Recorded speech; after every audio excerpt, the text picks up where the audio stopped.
Okay, so good day sa inyong lahat. Ako nga po si Rojon Orogo from Kapalang National High School. And ngayon, tuturuan ko kayo kung paano gumawa ng sarili nyong vlog. First, pumunta kayo sa inyong web browser. Then, type wix.com.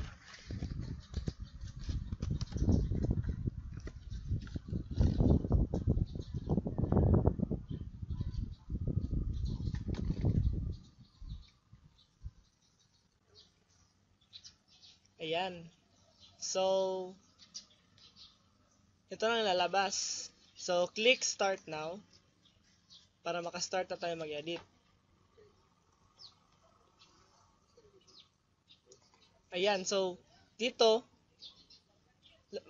kailangan nyong mag-login ng sarili nyong email account or gagawa kayo ng sarili nyong account, whether it is your Facebook account or Google account. Click sign in, then create your own email account.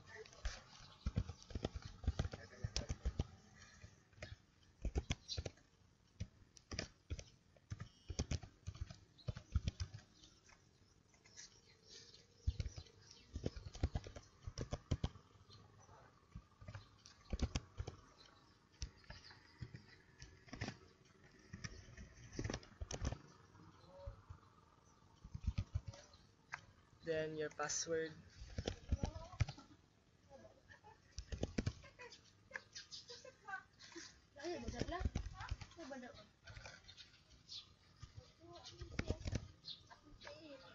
Then after that, click sign up button.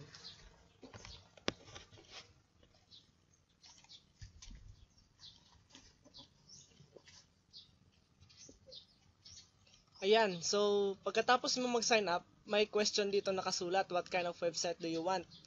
Or do you want to create? Then, yun nga, gagawa tayo ng sariling blog website. So, click blog. Then, may dalawang options dito. Start with Wix ADI or start with Wix Editor. So, since mag-e-edit tayo, dito tayo sa start with Wix Editor. Ayan. Then, pick the blog website template you love.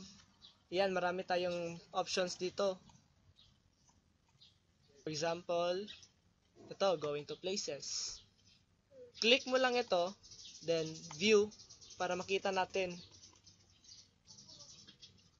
Then, paglabas ito, yan, titingnan mo muna kung gusto mo ba itong i-edit, kung ito bang gusto mong website na i-edit.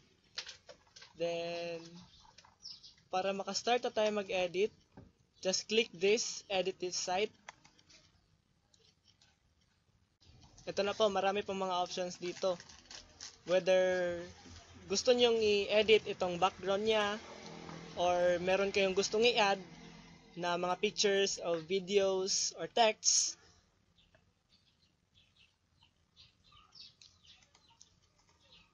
kayo nang bahala kung anong gusto yung title ng website nyo. Just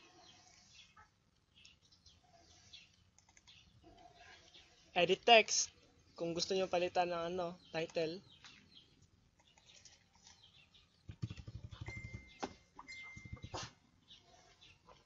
For example,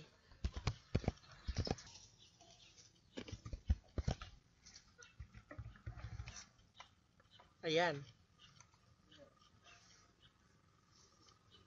Then, pagkatapos niyan, marami pang options kayong pagpipilian kung anong gusto nyong i-edit. So, kayo nang bahala kung anong gusto nyong colors or website na i-edit. So, kung mag-a-add kayo ng pictures, just click add. Then yan, marami dito options, images, gallery, slideshows. Ayan, kayo nang bahala kung anong gusto nyong ilalagay.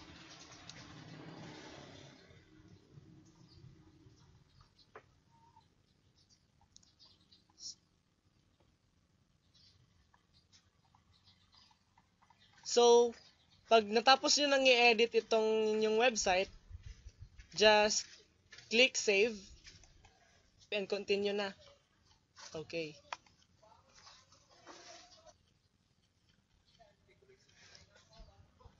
Ayan, na-save na ang ating website. So, click done.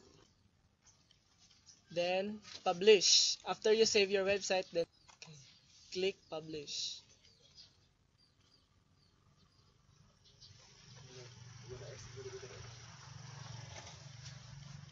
After nyan, after nyo i-edit, then na-save na, then you already published your website, so you have your own website na.